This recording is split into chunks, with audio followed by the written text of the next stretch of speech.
Because when we were growing up, when someone's got a black business, what's one of the things they say? They say, I'm not showing my face. Yeah. I'd rather it to appear to be a white business so that I'd get sales, basically. Why are we trying to sell products when we're only 4 or 5% of the country? Why are we trying to get the rest of the, reach out to the wealth of the white people in this country when there's the American market that has the exact same spending power or even bigger spending power than this market? Yeah, than everybody in the UK. The whole UK. And it's like, they're more likely to relate to us. Yeah. And if it's a product that you're selling or if it's a service that makes sense, they'll buy it. Yeah.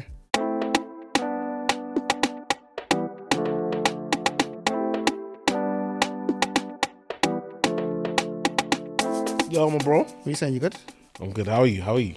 Yeah, I'm good, man. It's been a good couple of weeks. The sun's been out a little bit. No, definitely. But it just goes in, it rears its head and then goes away again, innit? You know what? Someone complained that we don't do an intro into our thing. So I'm like, you know what? Today, let's give them the intro. So what does that look like? It looks like, yo, people, welcome to the Bread and Butter Cod. See, that's why. Okay, That's let me try. You guys tried already. Hey, guys. Welcome to the Bread and Butter Podcast. My name's Tayo. And my name's Emmanuel. And this is a Bread and Butter Podcast, and where we talk about things to do with money and how money plays a part in all of our lives, no matter who you are. And we'll give you some tips along the way, as well as some LOLs. And you see, for the people at home, you see how corny that sounded? That's why we don't do that every week. Exactly that. And we just go straight into the conversation. But you know what? If you like that, let us know. If you prefer that. If you're a new listener and you liked that, let us know, innit? Do you get what I'm trying to say? That's why we don't do it every week. Bruv, that's nonsense, bro. Do you know what it is? It's funny because it's one of the things that we talk about, which is authenticity. Authenticity allows us to be more consistent and get more episodes for you. Exactly. And if that's how we open our episode and that's how we're able to deliver more episodes for you on a weekly basis, let us be. It's the same thing we talked about. If you are a procrastinator and then know that's how you do your stuff. If you are someone that's really organized, if you are someone that is really time pressured, whatever it is, like whatever gets the best results out of you, put yourself in that environment. Exactly that. It's so funny that you say that as well, because at one point we were going to record a intro like header to go at the beginning of the episode. You don't know, maybe that would have made us procrastinate, made the podcast take 4 weeks longer to get out, 6 months longer to get out. Do you get what I'm trying to say? So take action, man, take action. And all of these things can be improved and be done. And I'm sure AI is coming in before you know we give AI our voices. It'll be doing the podcast for us. Be listening to my sleep and just downloading it. How's your week been though? You know, it's been good, We've been out, innit? So we've been out and about at a few events, and the feedback has been amazing. Like, better people love your podcast. Even people that I highly respect, people that I look up to, have been like, bro, when you're going to get me on the pod, I love your podcast. So love that. I love that. I mean, I've met people that, who did I meet?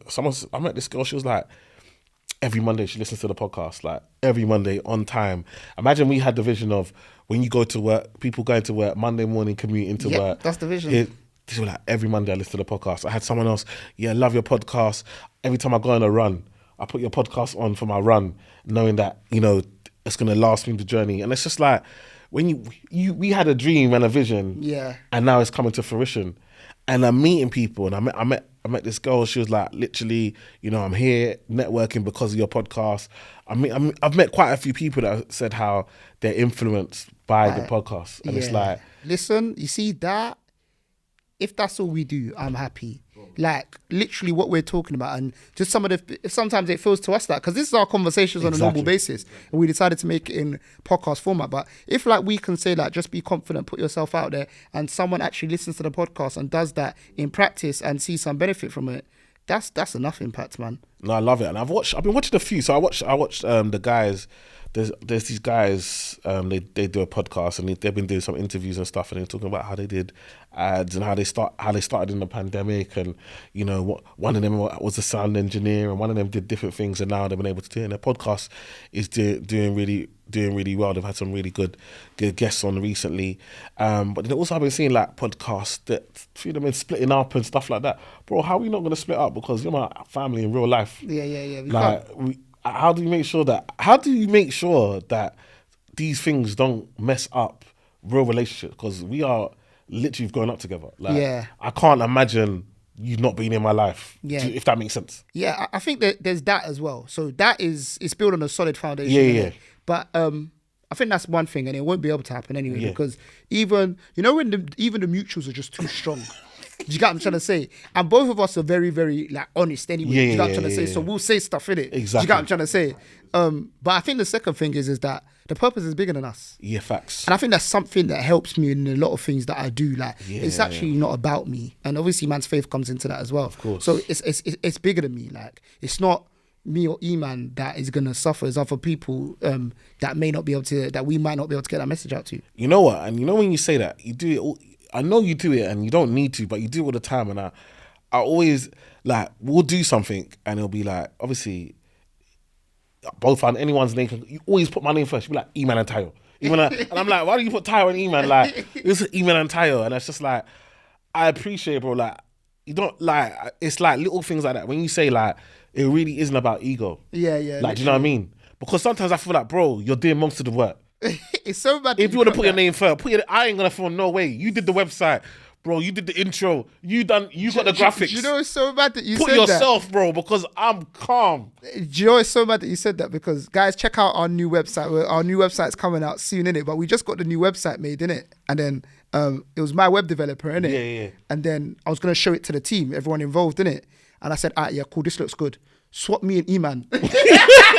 So put Eman first, put me second, send it back to me, then I'll share it with the team. And for me, it's not even a forced humility thing. I actually just don't care.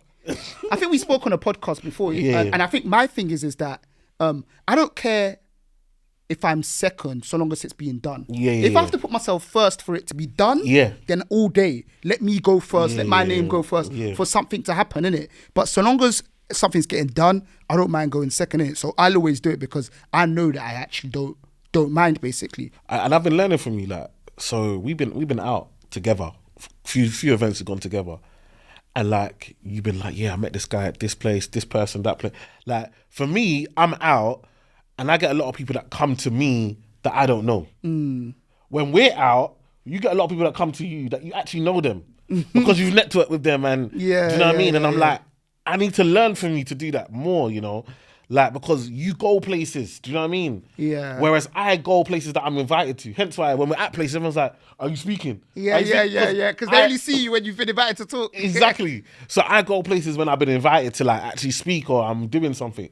Like, whereas you will go to places where you're just going there, you're networking, you're meeting people, and it's good because you're meeting industry people. Like you just went Cannes. Yeah. And like, we're at an event now, and the brother that spoke, I don't care what no one says, he had the best talk at the thing. They got Alfred. Come on. and you know him. Yeah. Like, you know him. Like, he's talking to you direct. You're introducing me to him, and he's shaking my hand off the respect he has for you. Yeah. After you've only met how many weeks or months ago? It's true. Like you know 5 weeks ago. Yeah. But he's showing respect. Like, you lot know each other for time, because when real meets real, we know ourselves. You see what I'm saying? So he's showing man that love, and it's like one of them things where I'm just like, that's something that I've got to do more. I've got to, like, obviously when I was hustling, man was networking. Do you know what I mean? And I've got to that level, but now I'm at a place where, because people know, man, I'm almost hiding myself so that you only see me when someone's paying me the bucks to come out. Yeah. So it makes it feel like, because you almost feel like, I'm trying to protect the value of my brand. If everyone sees me all the time, no one's gonna want to pay to see me. Yeah. But actually, there's still work to be done. Yeah, there's still always. We're not at the level that we want to get to. So actually, like, there's that whole what you're doing in regards to networking, and how do you go about it? Like for people out there, like, obviously I'm gonna learn from it now, but like, how do you go about being in these rooms and meeting people? Because even like certain award shows you're getting brought to, even things in like the culture that you get involved in, how are you like navigating that? Yeah, I think one of the things that you said is important to state that in some cases I was forced into it. Yeah. So I think with the award shows in particular, it's like with an award show, you're nominated and you might go with the production company's table, innit? Yeah. So bear in mind, you don't know anyone. You don't know who you're going to see, innit? Do you know what I'm trying to say? You don't know anyone that could be there on the day. Yeah. So you kind of like have to speak and meet people. And a lot of the people like Alfred, big up Alfred once again, innit? That I met. So for example, I met Ajani at an award show, who he's got a proper pop-in TV show. I think it was produced by BBC. And when I met him on an award show because he was sitting at a table and he had big dreads, and I just spoke to him, innit? Or I met at one point the head of E4 because he was sitting at a table, and you just have to speak in it. You just have to get comfortable speaking, but opportunities come from speaking. I think one of the things that I got, and like award shows helped me with, and you would see people that you know at award shows as well. Yeah. Always good to connect with people, innit? But one thing that kind of helped me is that it sounds very simple. You hear everyone say it, but you truly do have to be comfortable being uncomfortable. So even when someone might see me out, just like Eman said, there'll be people that'll be like, oh, Tayo, like, sick, are you speaking today? And so on and so forth. It's like, you know me, innit? But what you need to understand is that I've come here not knowing anyone. Do you get what I'm trying to say? So to a certain degree, and sometimes I'm fortunate enough to be with Antoinette, but Antoinette's not always available. I always say to people nowadays, and you know what it's like, to get both of us is a mazza right now. Do you get what I'm trying to say? The other day, Antoinette went to a award soiree, which was really, really sick. Yeah, I saw that. Yeah, and she had to be telling people, Tayo can't make it. Do you get what I'm trying to say? So, you have to get comfortable being uncomfortable. So in a lot of these situations, I'm just out there. And I think, once again, like, no expectations. Just be willing to reason with people, learn about people's journey. Everybody's got an interesting story. Do you get what I'm trying to say? No matter what they do. I think the one thing in our, not even in our community, but in society in general, everybody wants an immediate exchange in value. Exactly. I was speaking to someone about this in the last week. I said, how likely is it that the value that you can bring me, I can give you equivalent value in this conversation right here, right now? It's very, very unlikely, but this is what people think happens in these rooms. Do you get what I'm trying to say? Crazy. I said that, bro, we might talk today. The value that you can bring me might be in 2 years. Yeah. And even when it comes in 2 years, I might not be able to bring you anything. Do you get what I'm trying to say? Yeah, exactly. So I'm just giving you that value, putting it out into the world. Hopefully it fits within what I have the capacity to do. And if it doesn't, I'll make that be known. I can't do this, but I could do this. And just being genuine. And then at that point, I can ask for something. But even still, even in 2 years, if you didn't do anything for me in 2 years, in 4 years' time, just because we've met 4 years ago, I'll still come and ask you. Yeah. All you could do is ask. Exactly. Do you get what I'm trying to say? So I think that's one key thing. No, definitely. And networking and just like being present. So for example, like Joanne, she did Apprentice. I think it was Apprentice. She did Apprentice. So we followed each other on socials for time. Yeah. Like, and then she got nominated for Black Business Award and then top 25. And so I was at the event and she's like, oh, it's great to finally meet you in person. Da, da, da. And we're talking like we've like known each other for time because obviously we follow each other. So and that's the power of social media. Yeah. Someone that you've never actually met in real life and even never really spoken to apart from a few maybe, oh, congratulations on this or whatever in the DMs or on comments and stuff like that. You can build a story about yourself that people can buy into. And so when they meet you, they now trust you. Yeah, like I've got people that I'm meeting for the first time, but they're like, I know you don't know me, but I feel like I know you because I've watched your content. I know your wife. I've seen your kids. Yeah. Like, do you understand what I'm saying? Yeah. They've got a real grasp about you, and because of that grasp, and that's why it's so important to know your brand and how you position yourself. Do you know what I mean? But I feel like the thing that you're really good at is building these relationships and remembering people's names. Like, how do you do it, bro? Like, and then also don't use the excuse that you're tired because we're all tired. Like, do you understand? Because for me, even when I might get invited to something, I might just be like, you know what? For my mental health, I'm just gonna nap this one. Like, do you know what I mean? I'm just gonna take this rest, or I'm gonna spend this time with my kids, or I'm gonna take my wife to dinner. Yeah. These are all important things. Yeah. How do you balance it? Because you're obviously doing all of that as well as now going to these events, and a lot of these things are late at night, and you still got early rise in the morning, whether it be school run or it be work or whatever. Do you know what I mean? How do I balance it? I think it's the same thing, the same way kind of like I balance even like with like news gigs and how you'll probably balance it as well. Sometimes if you've done, and I know it sounds mad, but if you've done like, I don't know, I won't say the news, but if you've done a news brand or a news channel 3 times that month, you might not need to do the 4th. Exactly. Do you get what I'm trying to say? At that point in time, maybe next month you'll come and do the 4th, but you might not need to do the 4th. And I think that you'll get like your calendar and it's like, cool, this makes sense because I can potentially learn a bit about this or potentially connect with the people about this, or maybe it crosses over to this industry, so I want to learn a bit about this. So I think there's a couple of reasons why I'll probably step out, which is sometimes it's straight enjoyment, but that's probably the lowest, the least reason. Sometimes it's connecting or reconnecting with people. And probably the biggest one is just education. I'm a learner, you know. Yeah, come on. I say it all the time. Like I'm a store. I learn information. I just want to learn more, basically. You know what I'm trying to say. And I think one of the events that we've been speaking about was the direct to culture event. Yeah. And I was even talking to Big Up Mass, who runs it. Big Up Mass. And Eugene as well, who spoke at the event. Yeah, and I was speaking to both of them. And I was saying that, do you know what, this is for me. I know direct to culture. I know everything they do, and it's very much so for startup companies. Who have a physical product that they want to sell on those kind of entrepreneurs. And I don't really fit into that, but I understand the importance of being here. Do you get what I'm trying to say? I understand the people in my community ready to make a change. Exactly. Investors, entrepreneurs. Like, this is where man needs to be. And it was an amazing event. I mean, we're talking about 12 p.m. in the middle of the day on a Friday. Room is full. It's only when I got home that I realized that, even for myself, not even speaking about the other people, it's only when I got home and I realized that I actually really spent, and I've been self-employed for a while, but sometimes it still hits me. I spent like the whole day at an event with Eman that started at like 12 p.m. Think about it. When was the last time? No schedule. When was the last time? It's crazy. When was the last time that we could say we did that? And listen, and to be honest, when man left, man could have stayed. Yeah. There were more people man could have connected with, more people. But just like life, like sometimes you have to say to yourself, like, I've been here all day. At least let me say goodnight to my kids. At least I can do is say goodnight, like find out how my kids' day was and say goodnight to them, rather than spend this additional 2 hours doing more networking.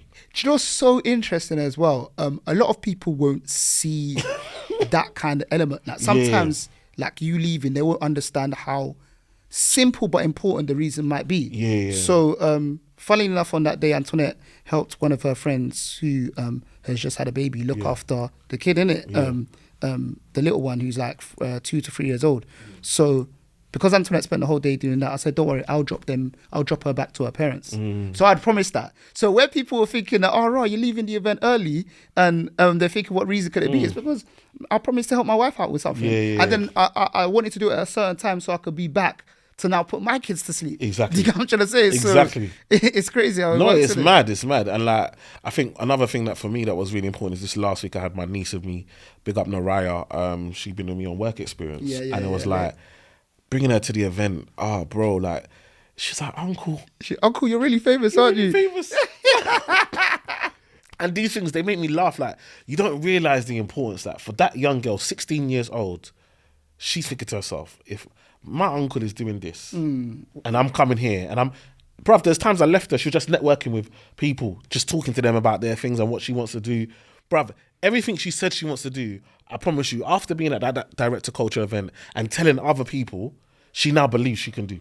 I'm so excited for what that generation is going to be able to do, because the exposure they're having to these things is crazy. And I want to get onto exposure a bit more in a second, but some things I'm seeing today that's inspiring me. These people are seeing it at 16. I wasn't seeing these things at 16. Come on. I wasn't at no event like this at 16 years old, seeing people getting 25k awarded to their business. Bruv, come on. Not only awarded, the money from a black person. Bro, do you know how much? Bruv, do you know how much that adds? Bruv, you know how often when we're winning these grants, it's coming from the government, it's coming from white corporates. The guy that's about to award the check walks in and you know it's him. It's him. And he said, because he's the only white guy in the room. And what did he say? 50 Cent should be playing right now. I got money. Like, and they played it in the end. Like, imagine that is the person who's giving away 25k. Different time. Like, it's different. I'm excited to see what's imagine like. Naraya's telling me I want to get into property. Then she's meeting Bricks, and Bricks is talking about his property portfolio. She's like, oh yeah, I want to start a business. I got two of my friends, Katie, big up buying London, and one of my other friends, she has a child clothing brand where she gets other people that make child's clothes from all over the world, and then she puts it on her website and gives them exposure, and she does all the marketing for them so they and so forth. And she got to sit down and speak to these people. Crazy. And like now she's walking away from there saying it's possible. Then we sit down in the event and we talk about the pound, and then Mas is talking about, wow, why are we trying to get? When he said it like deep for me, it's like, why are we trying to sell products when we're only 4 or 5% of the country? Why are we trying to get the rest of the reach out to the wealth of the white people in this country when there's the American market that has the exact same spending power or even bigger spending power than this Everybody- market. yeah, than in everybody in the UK. The whole UK. And it's like, they're more likely to relate to us. Yeah. And if it's a product that you're selling, or if it's a service that makes sense, they'll buy it. Yeah. So and when you deep it, it's like, actually the world is becoming it's so big but yet so small. Like, with the right marketing, you can push it. So imagine today you're building something in your house in London, but that product's going to be sold and your main customer base could be in America, or your main customer base could be in the Middle East. And when you think about all across the country, all across the world, how many of us are around there, like, it's amazing, the power of e-commerce, the power of online sales and so forth, that allow you to create a product and sell it across the world. Absolutely. And I think I'm going to say something super, super important right now. And this will give some context to people that don't get what we're talking about, innit? Because we're talking about selling black products. And I want to give some context to some of our non-black listeners, basically. And this was what it was like running a black business when you were younger, right? And this is why what he said is so important. Because when we were growing up, when someone's got a black business, what's one of the things they say? They say, I'm not showing my face. Yeah. I'd rather it to appear to be a white business, so that I'd get sales, basically. Do you get what I'm trying to say? And what he's basically saying is that you're no longer to do that because of technology and how it is so easy to go overseas, improvement in shipping and things like that. If there's 2 million black people here and 50 million white people here, you can just go and get the 50 million black people from America, basically, in simple terms, basically, and appeal to that market. So it's a massive change and a massive eye-opener. And also just like culture-wise, like even me as a financial advisor, like now, do you know how much white clients I have? Yeah. And bro, when I tell you, like, we relate. Yeah. Like, I don't need to change when I talk to them. Yeah. I don't need to change the way I talk. I don't need to change my lingo. I don't need to change. I talk to them and they understand everything I'm saying. Yeah. They grew up on the same music. Yeah. Like, when we talk, that's what he was talking about. The fact that Afrobeats has come over, and because of the music, like, one of the big things I took away. People love to dance. Yeah. So people love music and people love to dance. So these are two things that, no matter what. Think about certain songs, you don't even understand the words to them. Yeah. But you can enjoy them. Yeah. And also there are other things where you can see someone do breakdancing or different types of dancing and it can intrigue you. Yeah. It's its own language. Yeah, do you know what I mean? Yeah. And so on social media, these are the two things that go most viral. People dancing or singing or music. And when the music is attached, so he was saying the song, that South African song, it had to come out 5 years before. But because it was attached to something on TikTok, it blew up. And it went in the charts. Yeah.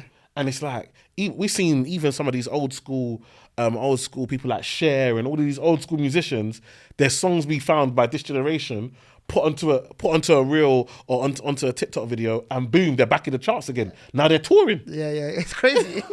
It's mad. Yeah. Like, and so it's one of those things where it's like, you can get to the culture. Technologies have made it so much more easier to reach out to people. How are you tapping in there? Yeah. How are you tapping into it? Like, and I'm not saying like, because I meet people like, Eman, like you inspire me, but I just feel like I'm the type of person that just wants a job. That's fine. Yep. You can work the corporate ladder and you don't have to be an entrepreneur. But what we're talking about is making your money work for you. Yeah. So even if you're not going to be an entrepreneur, your money can be invested into businesses that can make you money.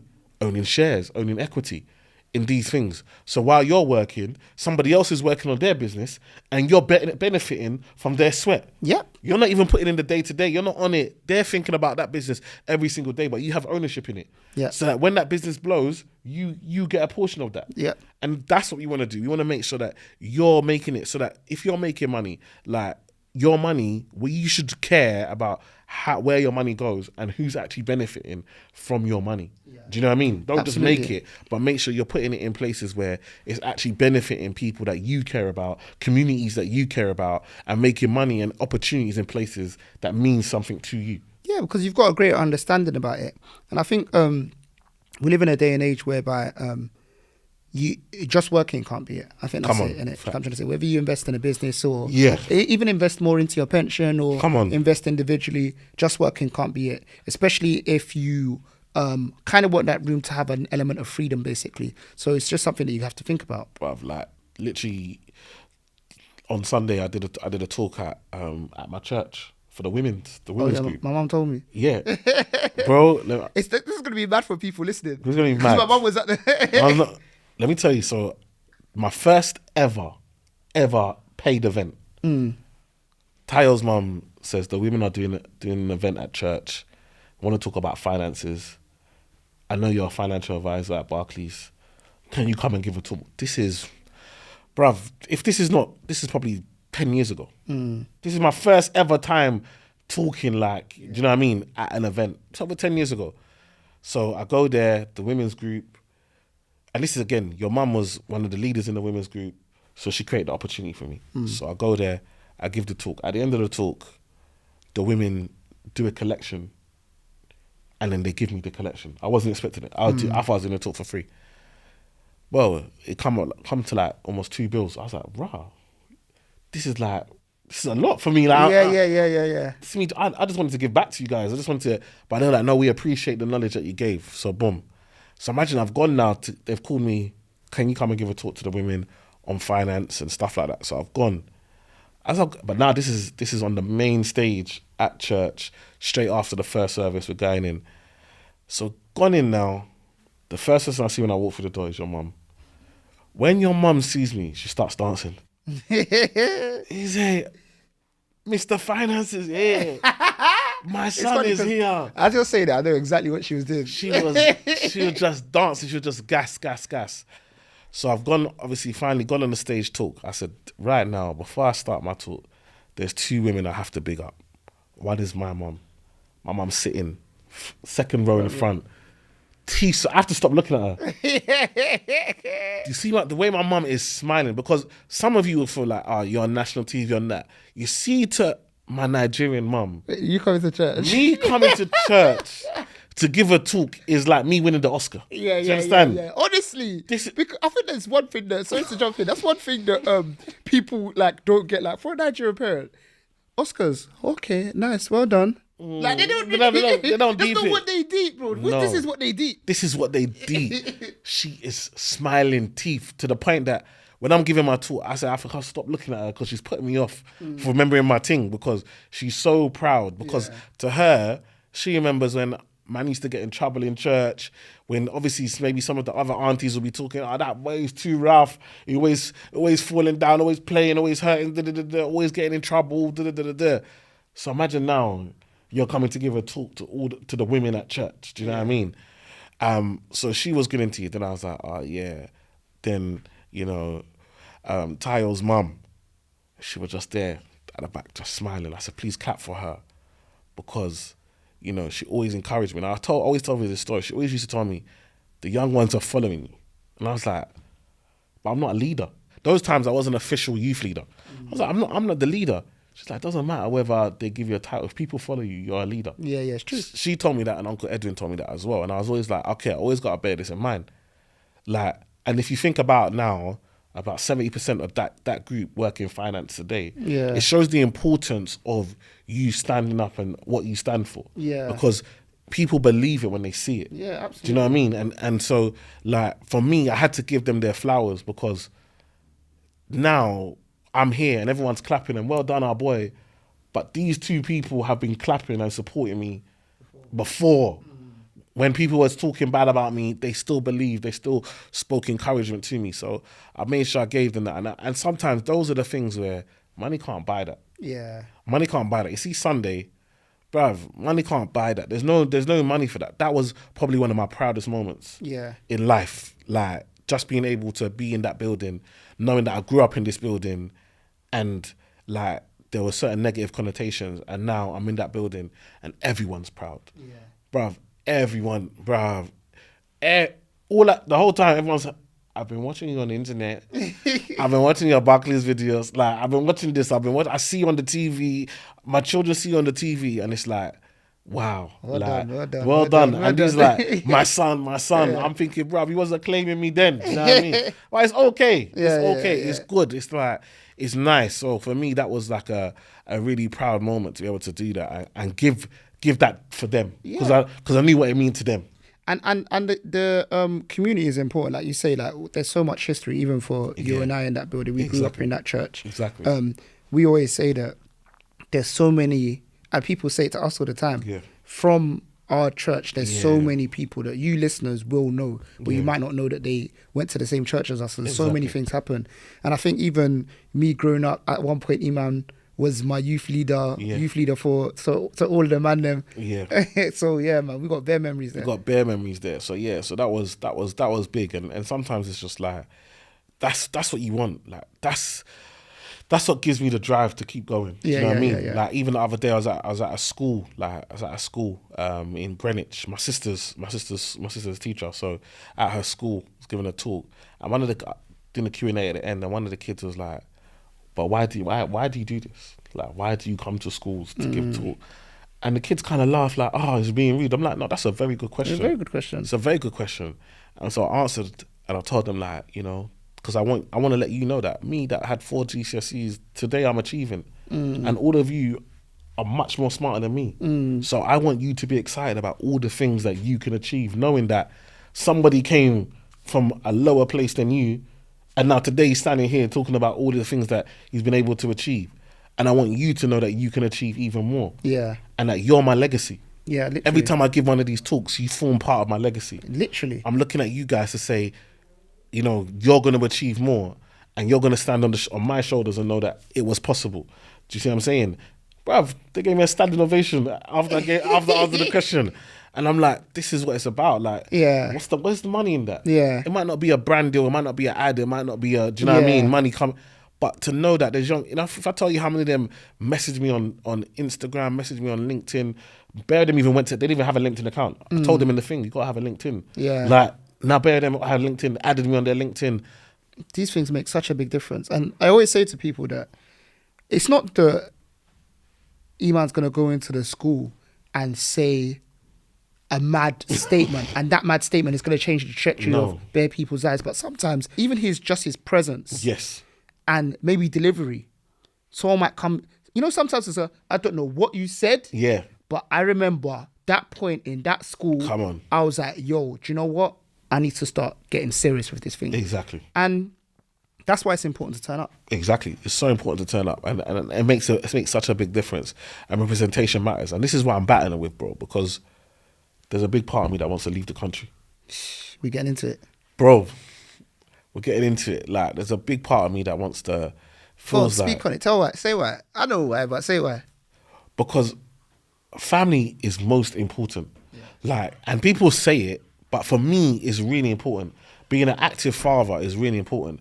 And when we made the decision to have 4 kids, like, I can't then say I choose to have 4 kids, but now the cost of that means that I'm now having to not be around.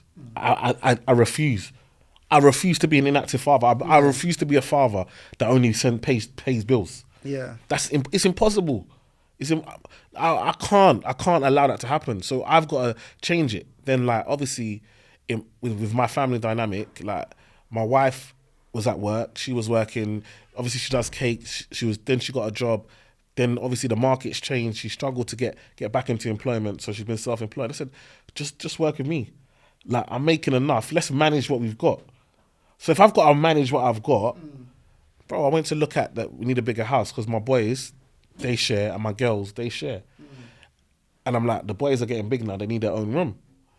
Then I've gone to look at the yards in and around the area that we're living in, 700, 800K. When I'm looking at the mortgages, £3,000. Bro. Back then, just a year and a half ago, 800K wasn't a 3K mortgage. Come on. 3K mortgage was like a mil or something like that. Think about it. So, but because the interest rate. Because the interest rate changes. Because the interest rate changes now. Now it's not, and so for me it's like, I know that man can pay that, but if I pay that, these kids are not going to see me, and I can't commit to that, bro. And on top of that, especially if we're talking in and around London, 800K house just looks too normal. It looks, bro. The things we went on viewings, bruv. Why can I get to every room within 3 minutes, and you're telling me £80,000 to put down, and then the echo, and then I've got neighbours. I don't want to have. Listen, I can't be having the house detached. I can't have my house connected to your house, and I paid almost £1 million for the privilege. Yeah, because $1 million, bro. The reality is in and around London, $1 million is like semi-detached, bro. Semi-detached, bro. Semi-detached. It's crazy. It's crazy. And then remember, on top of that, then you've got because even like now, for example, like I said, my kid didn't get into the school I wanted, so he went to private school. I refuse. One of my close friends put 4 of his kids in private school, had to do multiple jobs. It ruined his health. Do you see what I'm saying? Like, I refuse to. I need to make the money that I'm making make sense. And guess what? The money I'm making in other places makes sense. So now we're doing, do we go to Manchester? I say Manchester, more Cheshire, near Manchester, but like easy links to come back down. Yeah. Or do we just go straight to the Middle East? Because I'm now having conversations with people, like, because like we say, like if we was in America doing what we're doing, we'd have TV shows. We would have featured in a movie. Like, honestly, cameo. Just walk through. You know what I mean? Come on, we would have had that. Over here, it's just not, the opportunity is just not the same. You understand? So it's one of them things where for me, it's like, I go to the Middle East. I've had conversations now, and I want to go out there, like to some events. I've been invited to some events, not to talk, just to network, and then eventually start, like in the next 2-3 years, I don't see myself being here. And like, tell people what you're doing, because I think I'm going to steal what you're doing about the calendar, because I like it. Yeah. So, yeah, we've been having similar conversations, and I'll tell them about the calendar in a second, but I think that one thing that's key is that not only that, but also like just aspiration-wise as well. Yeah. Like, if we're being honest, like, this is kind of like, I think there's two elements to this. I think leaving London is one thing, because everybody that lives outside London, it feels like they've got more hours in the day.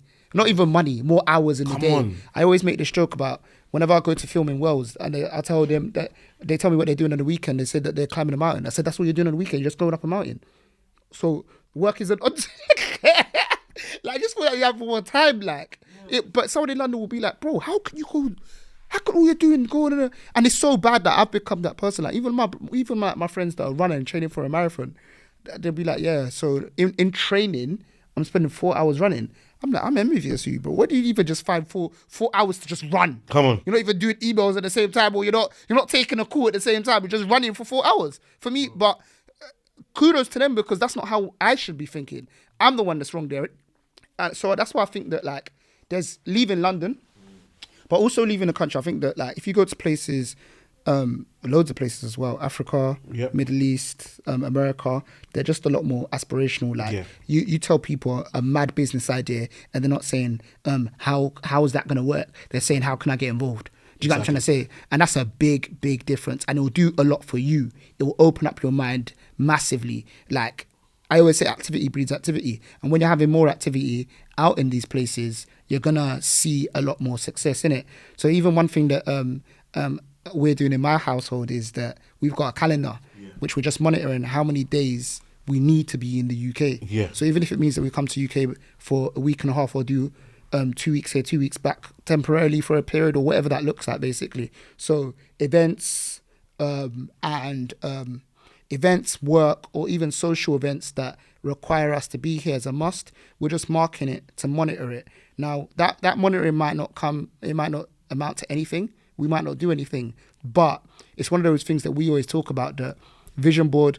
Take little steps towards the vision board, basically. Just look at what you're doing, basically. And I think it's so powerful, because when you really deep it, I bet you, when you look at your year, there's 365 days, but maybe only less than 100 of them, you actually had to be in this country to do the things that you were doing on those days. It looks that way. So when you now think about that, it's like, actually, you can easily come back as and when. And if you're out there might be things that you can record while you're out there. A lot of the stuff I'm doing online.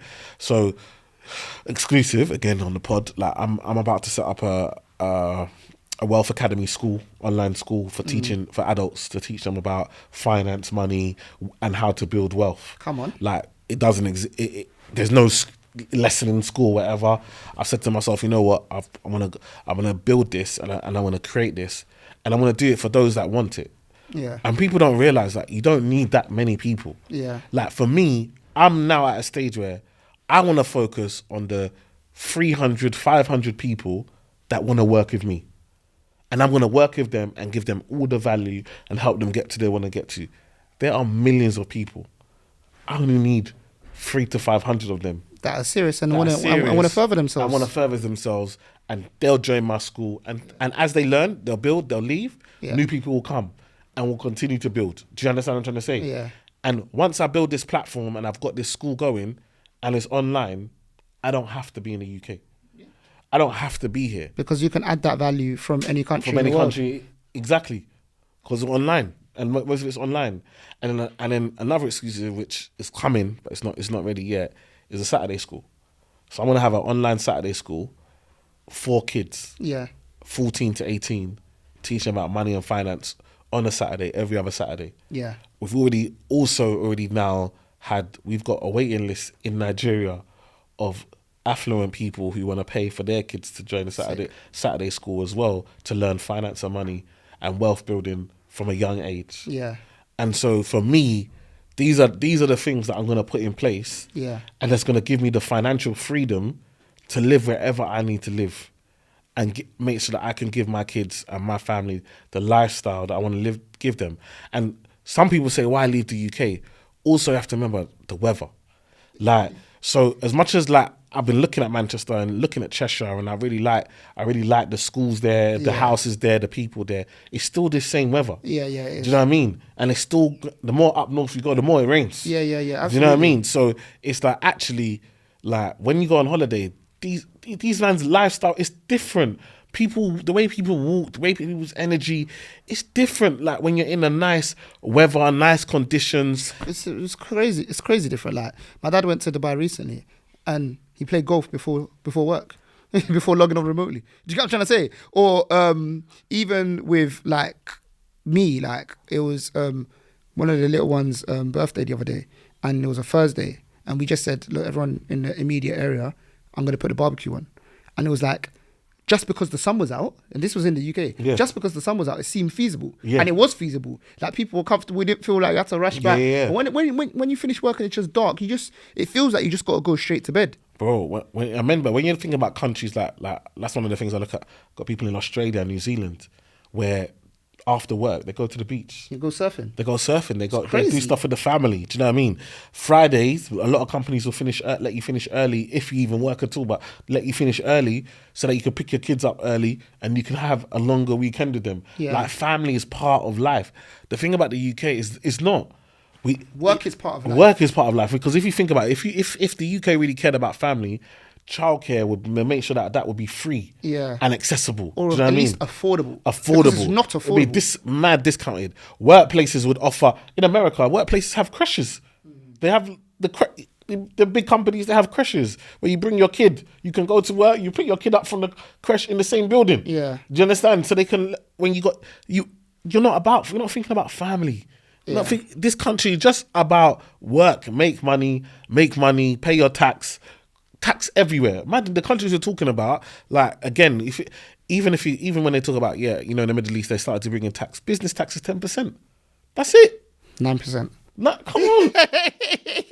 Come on, think about it. Sorry, I've been reading. Like when you think about it, it's like what is that? It's crazy. But wait, and even with the 9%, it's like 9% and that's it. That's it. Because no even more. even in the UK, it almost feels like they want to confuse you. Come on. Like we was talking about the other day. You earn money, then you pay VAT on it, and then you'll pay your corporation tax, then you'll pay your dividend tax, and then still got to do your self-assessment. Bundling all of your other income, and it's just too much. It's so much. It's just too much. It's so much. You want to go to a country where it's a more flexible. You keep more. Nigeria is a similar in regards to tax. Very flexible. Do you know what I mean? So it's like you want to go to these places. South Africa again, and South Africa has the infrastructure. So there are loads of different opportunities. And then when you talk about educating your kids, like a lot of these international schools, like it's better. Like I don't know if I was watching Berahino. I don't know if you saw Berahino. He done his documentary about his life and stuff like that. I ain't seen it. So basically, he came to England in year 6, speaking no English, and he was still able to pass his with all the tests and stuff like that. Things that he was learning at a young. These men are doing that. He's like, right, this is backwards. Like we learned this do you know what I mean? We learned this years ago in Africa. The education was the level was much higher. Like you go to some of these international schools. Like when I was seeing like the brother that used to be in that band, and he went to school with Davido. Yes. I forgot that band. Orisha, Yeah. Well, and one of them, I forgot what they're called, but yeah. Jealous. JLS, that's it. So he went to, imagine you've gone to school and these are men that you've met at school and now you still keep in touch up to today. Do you know what I mean? Yeah. Like, and it's like, actually, sometimes the connections you can get from going to these international schools because you're going to school with governors and powerful, influential people. Yeah. Do you know what I mean? Now all of a sudden your network is different. It's different. So we don't need to go to Cambridge and Oxford to get that kind of, you can get that from going to the right international schools and give your kids the right education.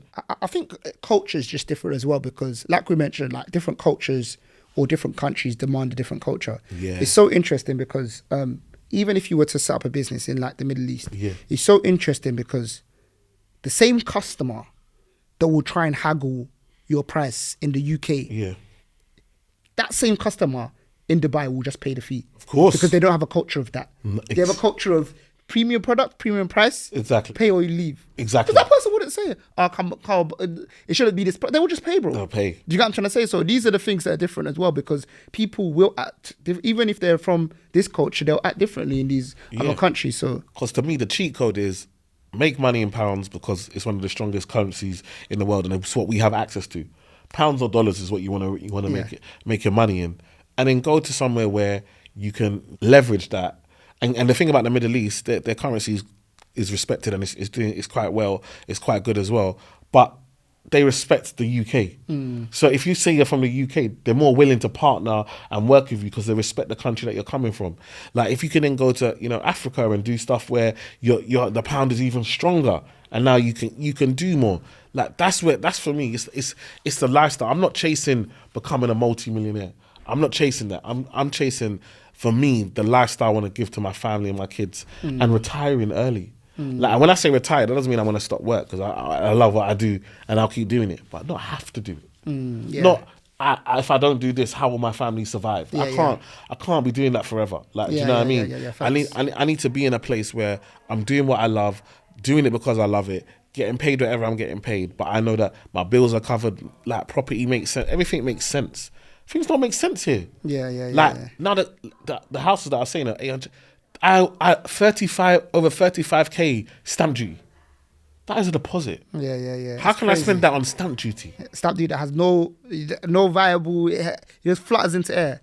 It's crazy. Why would you want me to do? Because I want to keep the first house. Yeah. So my only option if I don't want to pay it is to sell the house that I've got. And this is the closest I'm going to ever get to London. Do you understand? The house that I bought now is the closest. I'm only buying further out. Yeah, of course. Do you see what I'm saying? Because right now you're in a position whereby you're only paying for the land that it's on. Only paying for the land that it's on. And so now you're telling me that just to buy another house, which I have to buy because my family's growing, and the house I got isn't big enough, I have to let that house go, or I need to pay 35,000 just because I want to keep that house. What kind of country is this? It's crazy. And I think I say all of that to say, one thing that I've been thinking of as well is that, because these are big moves, innit? Yeah. And I think that you have to kind of take that risk for yourself as well. Yeah. Not risk per se, but, one thing I wanted to add as well, every country respects the UK, which is great. Facts. It's kind of like a reason to explore. Exactly. You know what I'm trying to say? Because every country respects the UK. I've been thinking about it a lot, and I've been thinking about things that very much so next 10 years and so on and so forth. And I don't want to be the property guy, but one thing that it always reminds me is that property is so key for me in particular, because I always think about everything that I've ever done for an income or whatever it may be. Property is the one that's always stood true from day one till today. Property is the only thing that I can say that will pay me for the next 50 years. I can't say anything else that I do will, with that much certainty, pay me for the next 50 years or 60 years. I'm sure that property will. So it's almost like I've got to create these funnels, and my business is always just got to pay back into property in some way or another, which is like just something that I've been clocking recently. But yeah, man, I would say I'm monitoring the situation. Yeah, man. me too, man. I'm monitoring the situation, man. No, let us know, man. What's your thoughts like? Do you feel like you see yourself in the UK long term? Let us know in the comments.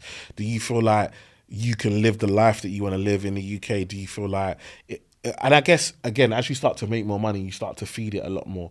Like, and maybe if we come together and have more joint enterprise and more infrastructure together, maybe it's different. Do you know what I mean? Yeah. But right now, it looks very hard to live the type of lifestyle I want for my family staying in the UK. Yeah, absolutely. Let us know, and if there's any countries or cities that we spoke about that we haven't spoken about, sorry, that you're considering, let us know as well. Maybe you can put us on some game. Yeah, we can research it. We can come and let people know, like, actually, look at this country, look at that country. Literally. Yeah, no, definitely. So what's your W&L for the week? Yeesh. My W for the week is, man, just broadening my horizons, man. I'm going to, funnily enough, going to Dubai tomorrow. Checking my younger brother and one of my business partners, Dami. Love that. We're just connecting with people in Dubai, man. So we just rented out a villa. Just hosting like a free event. Who's in Dubai, link up.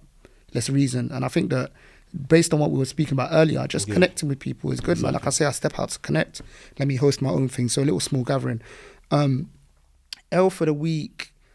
L for the week. I got in the middle of the week, I got some stomach bug. I don't know why. So took a couple of, it's so mad with business. It's like, it took a couple of days out or reduce man's efficiency. It's so crazy that I have to think about it. I have to relate it back to work all the time, innit? But that's what it was. It was like I couldn't, like one of the days I basically didn't see the kids because I was just bedbound. It's just like, it literally feels like an L. It's a real L, innit? You know what I'm trying to say? So man, that's my W now. What about yours?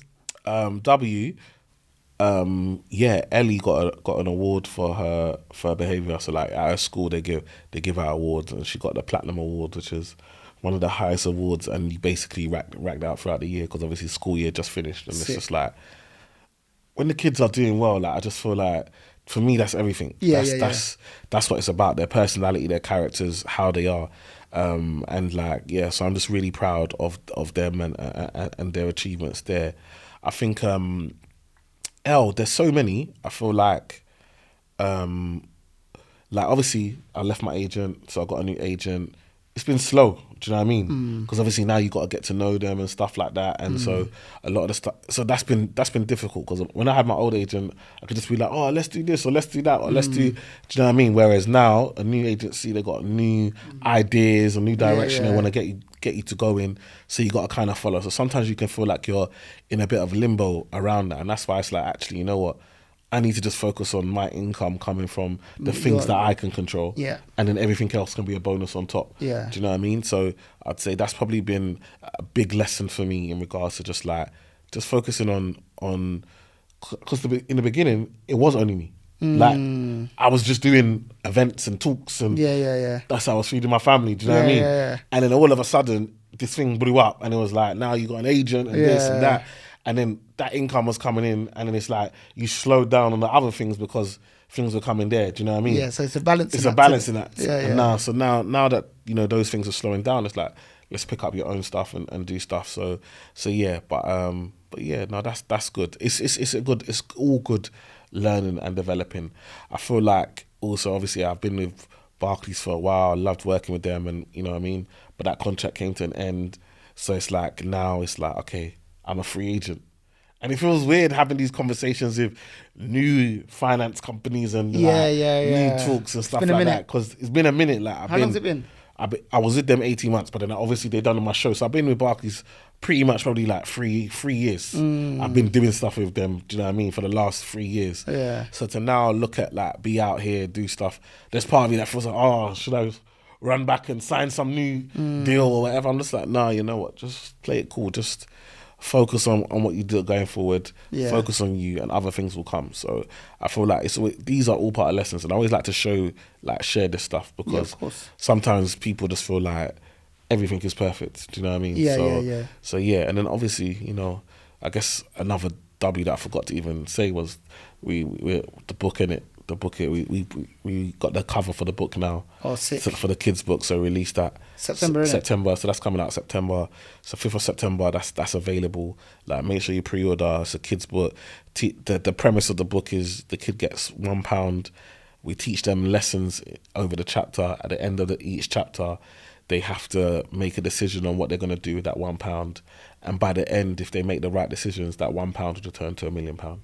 Sick. And it's like we just gamified it in teaching them about side hustles and hustling and making money, but then also teaching them about financial literacy and the kind of key terms in a game, making it fun and interactive. So cool. So yeah, so that's coming out. I can't wait for that, man. I can't wait for it. And I tell people, and again, I'm gonna put it out there. Like, my aim is this book is to try and pitch it to a Netflix or Amazon to say, look, let's make it a series and just make each chapter an episode and put it out there so that kids can actually watch it and, you know, make it a thing. Yeah, no, that's cold. I mean, I'm glad you put it out there as well, because I think it's definitely viable. It's viable. You got to put your goals. These are on the vision board again.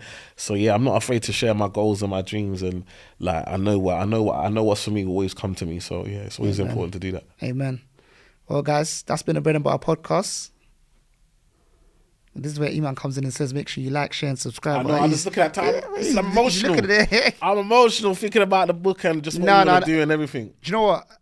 I hear it. I'm even willing to go back onto the book, because the idea that, I think that when you said it, I remember having books that were gamified when I was younger. Do you get what I'm trying to say? Not gamified. There was something like Goosebumps. Was it Goosebumps? Exactly that. Is that concept? Where exactly that it's alternative outcomes. Yeah, you know what I'm saying? Yeah. So I'm even thinking that's why those books were so popular. So if you can do that with the money thing, it could be crazy and come to 1 million. Definitely. So we're coming from where we're coming from, so it's big. Big up everyone, man. Make sure you like, comment, subscribe. Let us know in the comments what other topics you want us to give you, what you want us to talk about. Make sure you subscribe. We're trying to get to 1,000, so help us get there. Tell a friend to tell a friend. Like, we're trying to build it up. For real, we got there in the end, didn't it? Thank you for listening, guys. Peace. Blessings.